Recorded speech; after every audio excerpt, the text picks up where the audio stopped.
Greetings, my dear viewer. This is a channel about marital infidelity and about the consequences if one spouse starts to cheat on the other. If you, as well as I do, support true family values and condemn cheating, then subscribe to the channel and give this video a like. Let's get started. Some anniversaries slip by unnoticed, but others demand reflection. This one signifies a full year since I accepted the undeniable truth. My marriage was beyond saving. Now, you might be thinking, who marks an occasion like that? But it's not the heartbreak I'm commemorating. It's the resilience, the survival, and the strength I found emerging from the aftermath. 12 months ago, I was seated in my office, staring vacantly at the cluttered desk before me, questioning, is this really the life I signed up for? My mind echoed with the vows I'd once spoken, for better or worse, in sickness and in health, until death do us part. At that moment, death felt less like a solemn promise and more like a tempting escape route. That was the day I learned the woman I had loved for 6 years, my wife, my confidant, my supposed best friend, had been unfaithful. You might assume there were warning signs: late nights at work, rushed showers after getting home, petty arguments, or distant intimacy. But no, none of that. I was obliviously content, blind to the reality unraveling behind the scenes. So how did the truth reveal itself? It was an ordinary Wednesday, just before lunch. I had wrapped up an unexpected client meeting and was eager to grab my favorite comfort food, a fried fish sandwich affectionately dubbed the Whale, packed with crispy fish, tartar sauce, fresh lettuce, and juicy tomato on a sub roll. I was in good spirits, looking forward to that sandwich, satisfied with the smooth flow of the day. Business was thriving, clients were pleased, and lunch was within reach. But life had a surprise waiting. While idling at a red light, I spotted my wife's car turning into the parking lot of a seedy no-tell motel. Curiosity piqued, I followed. I parked discreetly at a gas station across the street, watching as she exited her car, walked directly to a room, knocked, and disappeared inside when the door opened. She moved with the ease of someone familiar with the routine. You're probably picturing me storming over, banging on the door, demanding answers. But no, maybe you think I crept up, peered through the curtains, catching them in the act. Again, no. I didn't need to witness the betrayal firsthand. I just needed the undeniable truth, though I wasn't ready for her to know I had it. So I stayed put, quietly observing. An hour later, she emerged. Shortly after, a well-dressed man in a sleek Lexus drove away. Classic. That afternoon, I was useless at work. Productivity was a foreign concept. I spent hours lost in the murky world of divorce laws. Whether I filed under no fault or adultery, the outcome felt equally dismal. I was furious. But how could I exact revenge when I didn't even know his name? Fate had a twisted sense of humor.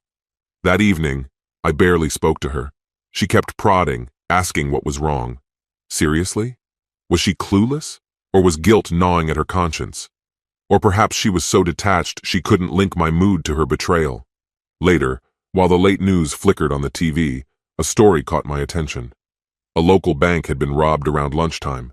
The surveillance footage showed a woman in a COVID mask, but her build, her hair, something about her reminded me of my wife. Of course, I knew it wasn't her. She'd been busy at the motel. But it sparked an idea. The next morning, I called the police, inquiring casually about the robbery. They mentioned following leads, which I took to mean they had nothing substantial.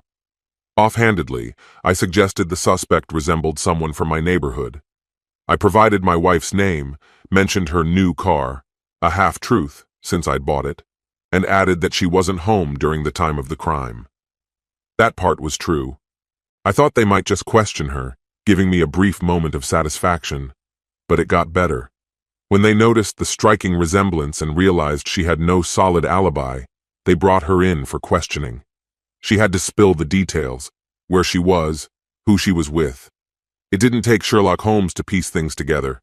That's how I learned his name. The police followed up, visiting him for confirmation. When he wasn't home, his wife, eager to assist, provided his work address. Clearly, she picked up on the tension. When he tried to deny everything, motel records told the tale. His electronic signature sealed his fate. Lying to the police? not smart. They arrested him at home, right in front of his wife. Petty? Maybe. Satisfying? Absolutely. Word spread like wildfire. The saga of the cheating bandit became local lore. Friends whispered, neighbors chuckled, and soon, my wife and her lover were town pariahs. Even the judge handling our divorce couldn't suppress a smirk upon recognizing her name. Eventually, the papers were signed, and it was done. She offered the usual justifications, clung to tired cliches, but the damage was beyond repair. Broken trust doesn't heal. The whispers haunted her until she finally left town, trailing not far behind her lover. Their whereabouts? I couldn't care less. My focus was forward. Sometimes I wonder if it was worth it. Knowing she cheated was enough grounds for divorce, but I craved more. I wanted her publicly exposed, forced to admit, yes, I'm a liar and a cheat, but at least I'm not a criminal. It wasn't as gratifying as I'd imagined, but I'd do it again in a heartbeat. Eventually, 2 officers knocked on my door. In this digital age, anonymity is a fantasy. They knew I was the anonymous tipster. Officially, they weren't amused. Unofficially, I offered to buy them a beer and we laughed it off. Turns out one was divorced, the other on the brink, and they appreciated the creativity. Their parting advice? Don't do it again. I wasn't sure if they meant reporting my wife as a suspect or marrying her in the first place. Either way, I agreed. Now, a year later, I stand free from deception, rebuilding my life. I cut ties with fair-weather friends who knew and stayed silent. I leaned into relationships that mattered. I avoided dating until the divorce was finalized. I needed time to heal.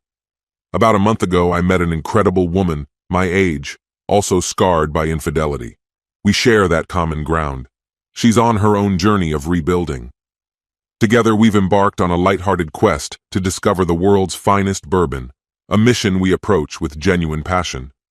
Who knows where it will lead? We're in no rush.